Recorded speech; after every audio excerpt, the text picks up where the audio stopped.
part of the world. All her possessions, she can fit into 2 suitcases, because that's it. She doesn't know when she can go back to Iraq. It's incredibly moving. And the impact of her blog really hit home for me when I was teaching in Oklahoma last year. Now, Oklahoma, for me as an Egyptian and as a Muslim, is like the Middle East. Because the American South is exactly like the Middle East. The combination of politics and religion is amazing. But obviously, it's not the Muslim Brotherhood, it's the Christian Brotherhood. So I'm in Oklahoma and I'm teaching a class of, all of them were American. One of them was Iranian American, but they were all young Americans from Oklahoma. And my biggest struggle when I teach these courses, especially in parts of the United States where people don't have exposure to other cultures or other countries, is to avoid this kind of us and them and cultural superiority, especially, where, we are free, especially when it comes to gender issues. We have done this. Of course, there's a huge difference and disparity between the legal system in the United States and the way that it guarantees rights for women and minorities and the way the legal systems we're still working on in the Middle East and North Africa. But it doesn't help any kind of teaching environment to have this, oh, everything is great here and you guys over there, we'll rescue you somewhere down the line. So my challenge was to connect my students on a human level with what is happening in the Middle East, and the Iraq War especially, because many of them come from military families, and many of them have families who either continue to serve in the armed forces, the United States Armed Forces, or who are actually in Iraq. So my challenge then is to, okay, you saw the Iraq invasion and war from your perspective as a young white American woman or man. Here's another perspective to see it. And so I assigned them Riverbend's blog, because it's now available in book form. And their assignment was to read the entire blog, 2 volumes of the books, and to write a review for the class. And of course, this is what I wanted, and thank God they were smart enough to do this. Many of them wrote in their book reviews that as I was, they were at the time of the invasion of Iraq, they were 14 years old. This is back in 2003. So by the time I got them, they're about 20, 21. And just about every single review came back with at least this paragraph written in various ways. I had to stop reading Riverbend's blog because it was so painful to read about the bombings, to read about what life was like for this young woman in Iraq, because I had never read this or heard about this in the media. And they would say, I was 14 years old at the time, I wasn't very politically aware, I could hear my parents talk about the war and the invasion of Iraq. I heard President Bush at the time justify it, but I wasn't really aware of what was going on. And now reading her blog, it really shakes me into rethinking what was happening back then, and it takes me all the way back, and it makes me rethink my administration and its positions and the way it tried to justify those positions. As I said, I couldn't have asked for more, and this came from a blog written by a woman who I don't know because I've never met. I emailed her a few times when she still wrote her blog, but her identity has been verified by her publisher, because she's been published in book form, as I mentioned. She's been given various awards, and she and other bloggers who wrote anonymously during the time of the occupation of Iraq, some of their blogs are going to be turned into films. But look at that. Stop and think about the power of this one Iraqi woman who says, all you need to know is I survived the war, I'm 24, and that's it. And her ability to touch my group of young Americans in Oklahoma and make them think back in history and wonder what my government did in my name. And that's the power of the I. When someone goes online and says, you must listen to my story because I count. The other uses of I's that are just as subversive, this is subversive in international and kind of geopolitical terms. Another use of the subversive use of the I is clearly that when sexual minorities in the Middle East and North Africa use it, because I've showed you Saudi Arabia and more kind of the gender politics in Saudi Arabia. I've shown you Iraq and the geopolitical use of the I and the importance of the I, especially from a woman, because if anyone's voice during wartime is silenced the most, it's usually the voices of women. You hear about men in combat, you see visions of men in combat, you even heard the voices of the other side in the Iraq war, when you saw insurgents and the insurgent videos, and that was the way that they were answering back to other media. But where were Iraqi women? Who was giving Iraqi women a platform to speak? Riverbend was just one of many. There were many others, of course, who didn't have a chance. And she acknowledged that, I come from an educated family, we have a generator so that when power supply is down, I can go online. But there were many that we didn't hear from. So, and this is where I count. especially during wartime and especially when you belong to a minority that is in physical danger. And sexual minorities in many parts of the world are in physical danger. And one such part of the world, obviously, is the Middle East and North Africa. And one collective that I'm a huge fan of that has started to speak out very clearly over the past few years is one called MENA that is based in Beirut, Lebanon. Could we go to the third slide, please? Yes, thank you.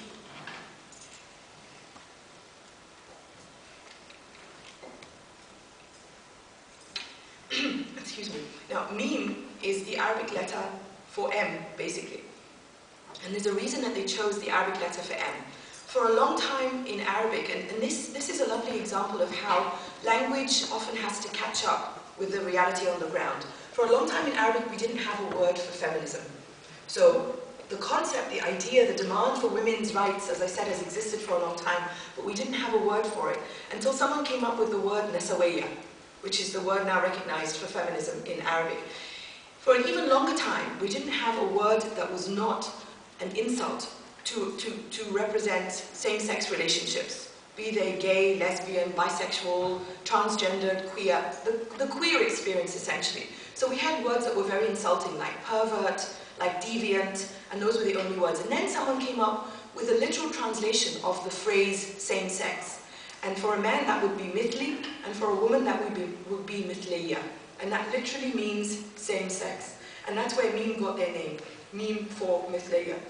MENA broke away from the first kind of open, basically gay rights movement that was again launched in Lebanon, because Lebanon has a greater kind of space, cultural space especially, and also political space to have an open gay movement. And that movement was called Hilm. And the reason that MENA broke away from Hilm was for gay and lesbian and just queers generally in Lebanon, was that women felt, even in this movement for sexual minorities, they felt that men were speaking for them too much. Men were speaking all the time, and women had to speak, had to fight for space basically. So the women broke away and formed MENA. And what MENA did is they move between the real world and the virtual world in this kind of beautiful way that again speaks to the power of the eye to find a place online that it doesn't have in the so-called real world.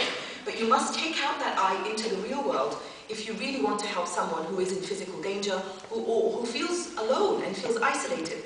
So MENA has a website, and you are invited, if you are in Lebanon and you are lesbian or bisexual or transgendered or just questioning, and you write to them, and they will respond to you anonymously, and then they will arrange to meet you for coffee somewhere public. And once they figure out that you are real and you're not some person kind of trying to infiltrate the movement, they will give you a password to use so that you can then enter their virtual space and communicate with them on a name-to-name basis, not anonymously anymore. And you can use a house that they have set up for women. It's like a safe house, but it's not necessarily a shelter. But it's a house that offers counseling services at very, very low rates and for free for those who need it. It's called Women House, women with a Y, the kind of the old feminist, second wave feminist spelling of women. And so counseling services, a library, and then what they did was, as part of collecting stories from across Lebanon, that was also a way of destroying the stereotype that being gay or being lesbian is Western, and that we import it from the West because there's no such thing as being a lesbian in Lebanon, and that it's only something that the privileged upper classes have, or that it belongs to a particular religion or a particular background. What they did is that they sent a team out to the whole country to collect stories from Sunni, Shia, from the rural, from the urban, from all over Lebanon basically, to represent the lesbian, bisexual and transgendered experience, and they put it together in a book called Barid Mistajib.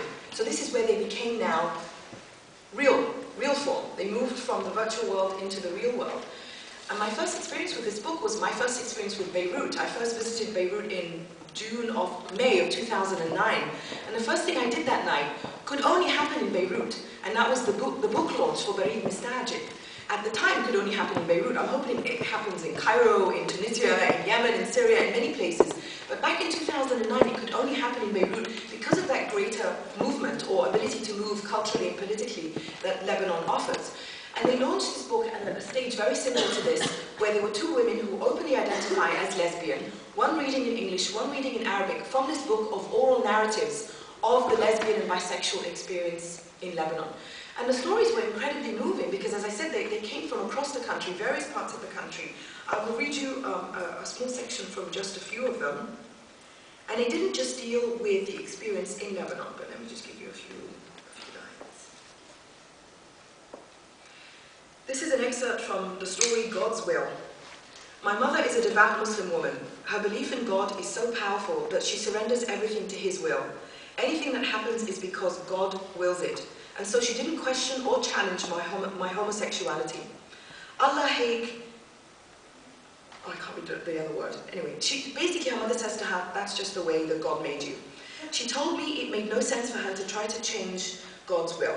Shortly after I told my father, and he had the same reaction, we cannot change what is God's will. If it's meant for you to change, you will change on your own.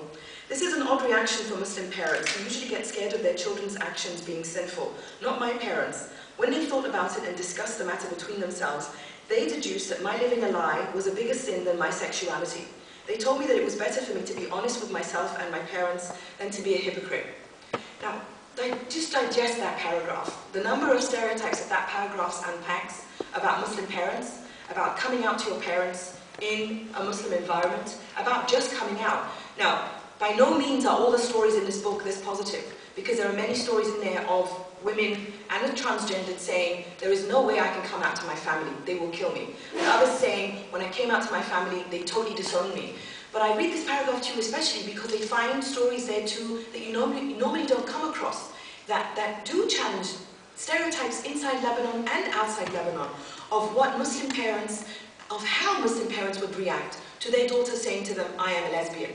And the other way that this book also challenges stereotypes is of what happens to some of the people in the book who move to the US or Canada or other parts outside of the Middle East and North Africa because they're sick and tired of living that lie. And so they go to the US and they think that coming out in the US as a lesbian woman is going to be great. They can live openly and they can live freely. But many of them arrived in the US in post 9/11 America, when it's not such a big deal to be a lesbian, but it's a huge deal to be an Arab, and it's a huge deal to be a Muslim.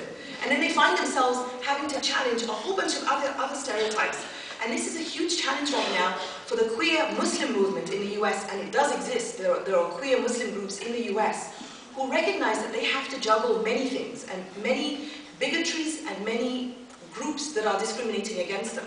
Because it's one thing to be Muslim, it's one thing to be queer, and it's another thing having to deal with either the bigotry from within the Muslim community and the discrimination and bigotry from without the Muslim community. So that's what this book also collects, in that some of those women or the transgendered who moved to the US thinking they would find kind of sexual freedom or the ability to really be themselves, moved back to the Middle East and North Africa because they were sick and tired of constantly having to fight against the discrimination that Arabs and Muslims feel in the United States. So that's MEME and that's their book. My next example to you of, I'll go to Egypt next. Because one of the bloggers that Courtney mentioned is one of my favorite bloggers called Wahda Masreya, who's a friend of mine her name is Shahinaz Abdissalam. And Shahi, as her friends call her, was one of 4 women on a panel for female bloggers that I moderated in Cairo, I think in 2008 or 2007.